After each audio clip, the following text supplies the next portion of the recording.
Monsieur Mucho Balinda, bonjour. Bonjour, Monsieur Célestin. Vous êtes congolais, natif de la province du Nord Kivu, résident aux États-Unis d'Amérique. Guerre du M23 au Nord Kivu, le gouvernement américain vient de recommander une trêve humanitaire de 2 semaines sur la ligne de front au Nord Kivu. Quelle est votre lecture? Eh bien, c'est une nouvelle que nous avons reçue avec très grande joie et nous remercions le président de la République d'avoir pris cette initiative car c'est un pas en avant, un pas vers la paix. Et donc, le président est dû des remerciements pour cette initiative. Mais faut-il aussi dire que 2 semaines, c'est trop court. Car les gens qui sont dans les camps de réfugiés comme à Mugunga ou à Kanyaruchinya, les gens qui sont en brousse ou les gens qui n'ont pas accès aux soins médicaux, ils ont besoin de beaucoup plus que ça. Ils ont besoin de rentrer chez eux, ils ont besoin d'avoir accès aux soins médicaux et 2 semaines ne va pas faire ça. Et donc, ils ont besoin que cette trêve devienne permanente. Mais maintenant, la question c'est comment y arriver. Parce que notre région ou la région du Nord Kivu a connu des guerres, beaucoup de guerres depuis très longtemps, que ce soit les guerres ethniques, que ce soit les guerres de libération. Et toutes ces guerres ont commencé dans cette région du pays. Les gens sont fatigués, les gens ont besoin de la paix, une paix durable dans cette région. Euh, et donc, on aimerait que cette trêve soit transformée en une trêve permanente, pas une trêve temporaire comme il est actuellement. On aimerait que ce soit un précurseur d'un nouveau chapitre à l'Est dans cette guerre. Un chapitre qui va nous aider à identifier la porte qui nous mène à ces guerres interminables. Un chapitre qui va nous aider à aboutir à la fin permanente dans cette région. Et quand on identifie cette porte qui nous mène à la guerre, on doit aussi la fermer d'une façon définitive. Et c'est de ça que nous avons besoin. Et donc, c'est un pas en avant dans ce conflit.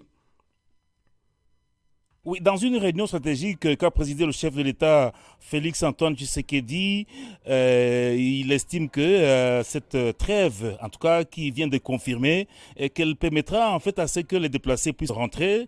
Est-ce que cette démarche est salvatrice et vous croyez que vraiment la partie pratique sera possible, surtout que les rebelles sont encore là? Et donc, ce qui est important, c'est la volonté des acteurs, des gens qui sont concernés par ce conflit, donc les parties belligérantes.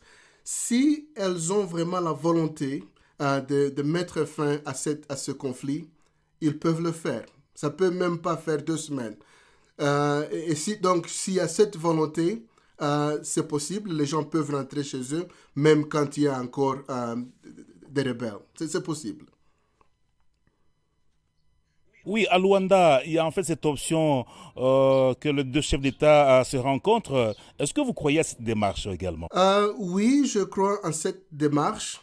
Et donc, encore une fois, c'est la volonté politique qui doit être là, de tous les côtés, des deux côtés aussi. La volonté politique doit être là pour qu'enfin on puisse aboutir à la fin du conflit. Mais quand il n'y a pas cette volonté politique, on peut avoir 1000 ou 2000 ou 10 000 négociations ou 10 000 assises et rien ne va se réaliser. Et donc cette volonté est l'élément clé qui doit nous amener à la fin du conflit. Vous êtes congolais, je crois, d'ailleurs ancien élève à l'Institut Mikeno à Goma. Vous vivez aux États-Unis, mais comment vous sentez-vous lorsque votre nation congolaise d'origine traverse des tensions de guerre? Euh, il faut savoir que je suis ici, ou nous sommes ici aux États-Unis. Ce n'est pas parce qu'on a voulu être ici aux États-Unis. On est ici à cause de la guerre. On a fui les violences qui, qui, qui déchirent notre pays. Et donc, ça nous donne de la douleur de voir notre pays plongé dans des guerres interminables. C'est vraiment très difficile pour nous.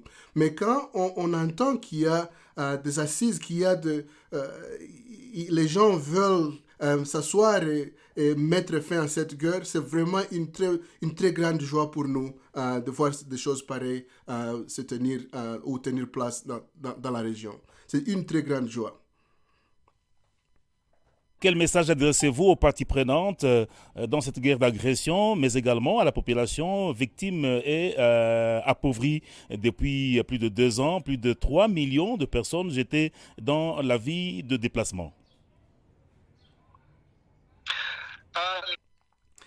Le premier message que je dois l'adresser au président de la République, c'est donc lui remercier d'avoir pris cette initiative de faire un pas vers la paix. Et on doit aussi lui dire que nous sommes derrière lui en ce qui concerne trouver une solution à ce conflit. Nous sommes derrière lui, on veut travailler avec lui pour trouver une issue à ce conflit qui déchire notre pays. Et les autres parties prenantes dans ce conflit, nous voulons aussi leur dire d'avoir la volonté politique d'amener la fin à cette guerre. Que les gens entrent dans le dialogue, que les gens cherchent à résoudre ce problème une fois pour toutes et non pas pour d'autres intérêts.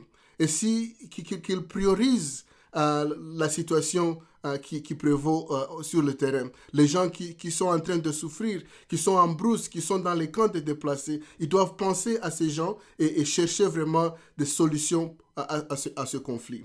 Et si cela est ce qui anime les gens qui sont dans la rébellion, mettre fin à cette guerre, nous allons trouver des solutions. Il n'y a pas de difficulté. Nous allons trouver des solutions. Mais s'il n'y a pas cette volonté-là, alors comme je le disais, nous irons de guerre en guerre. Et la dernière chose que je dois dire, il faut aussi reconnaître qu'il y a des tensions sous-jacentes dans les communautés qui habitent cette région. Et ces tensions doivent être adressées d'une façon très particulière. Car si elles ne l'est pas, donc on ira de conflit en conflit et ça va empirer. C'est pourquoi le membre, le responsable de la communauté ou des communautés qui vivent à l'est, que ce soit au sud ou au nord Kivu, doivent prendre des initiatives pour amener les gens ensemble, pour que ces tensions puissent être terminées une fois pour toutes. Je rappelle que nous recevions en ligne depuis les États-Unis M. Mucho Balinda Manix. Il est originaire de la province du Nord Kivu, un ancien de l'Institut Mikeno vivant aujourd'hui aux États-Unis. M. Mucho Balinda, merci. Merci beaucoup, Célestin.